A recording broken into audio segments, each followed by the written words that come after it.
The cold spring rain poured endlessly over the streets of Seattle, Washington, turning traffic lights and glass buildings into blurred reflections across the wet pavement. People hurried home beneath umbrellas while the city seemed to move faster than usual. But for Ethan Walker, every step felt heavier than normal. At 34 years old, Ethan had become an expert at surviving difficult days.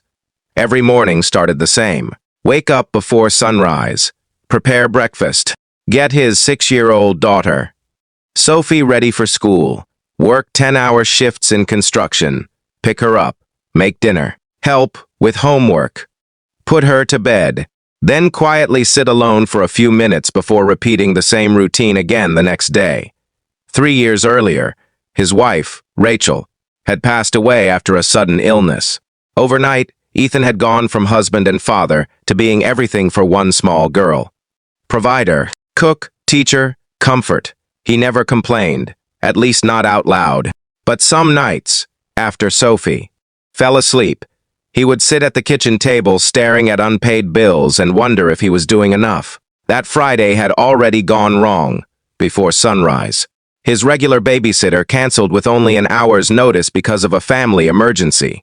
Normally, Ethan would rearrange his schedule, but today wasn't normal. His company had called an emergency evening meeting at headquarters, and attendance was mandatory. Missing, it wasn't an option. His supervisor had already warned employees that absences would affect upcoming promotions. Ethan stared at Sophie sitting at the breakfast table, eating cereal. "What do you think?" he asked quietly. Sophie looked up. "I can be good." Her answer made his chest ache. She shouldn't have to understand things like this at 6 years old. By evening, Ethan drove them downtown. The headquarters building looked nothing like his usual work sites. Tall glass walls, marble floors, employees in suits, moving with purpose. Ethan suddenly felt out of place.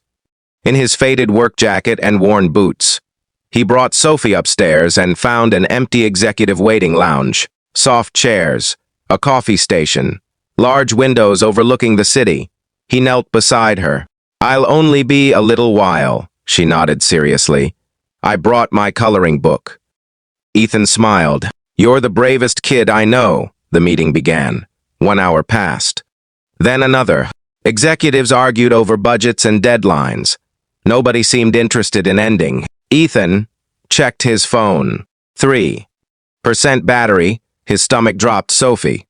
He quietly stepped out. When he reached the waiting area, Sophie was still sitting exactly where he left her.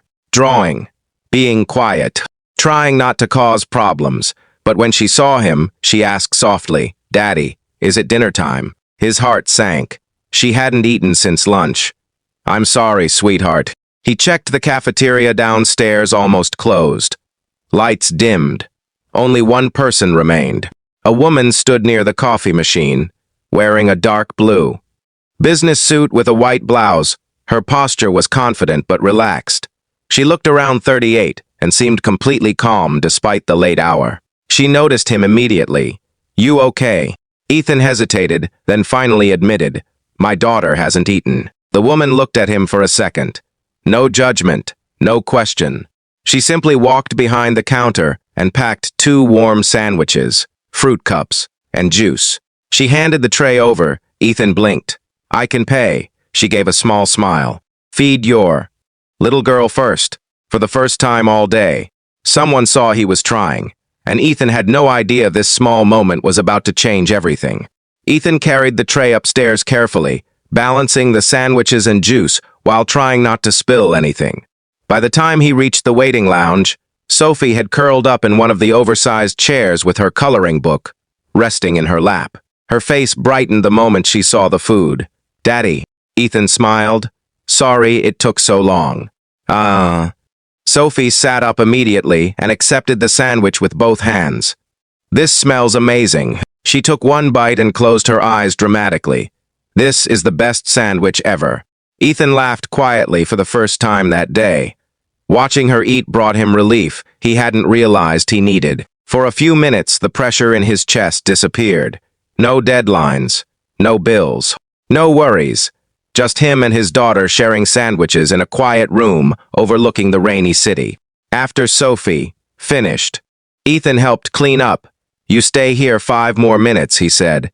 "I'm returning the tray." She nodded. When Ethan walked back into the cafeteria, the woman was still there. She stood near the window holding a cup of coffee. She looked up as he approached. "She okay?" Ethan handed over the tray. "She loved it." A small smile crossed her face. "Good." Ethan hesitated, then said, "Thank you." The woman leaned against the counter. "What's her name?" "Sophie." "How old?" 6.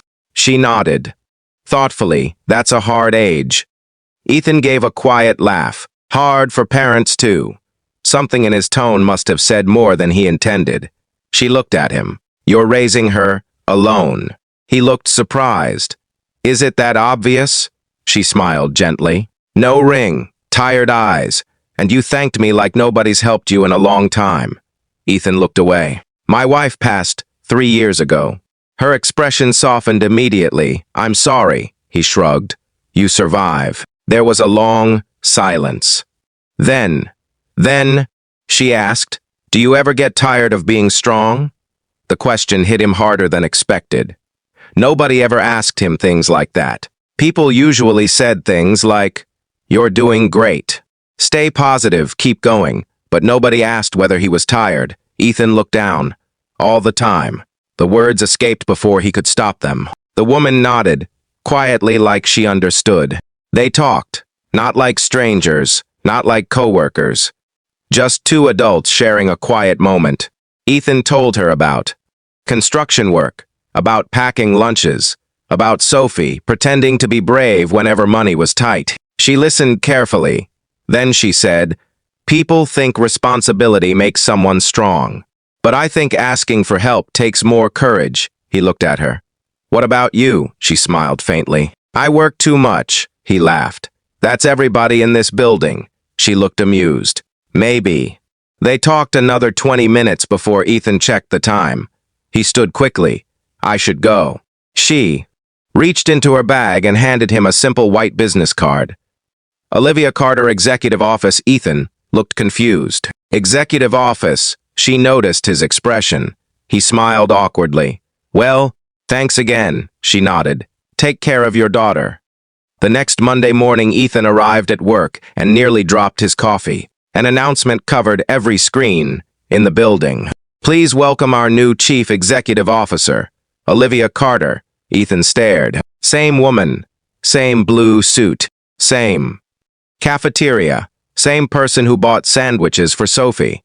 His stomach dropped. His boss, and he had absolutely no idea that this was only the beginning.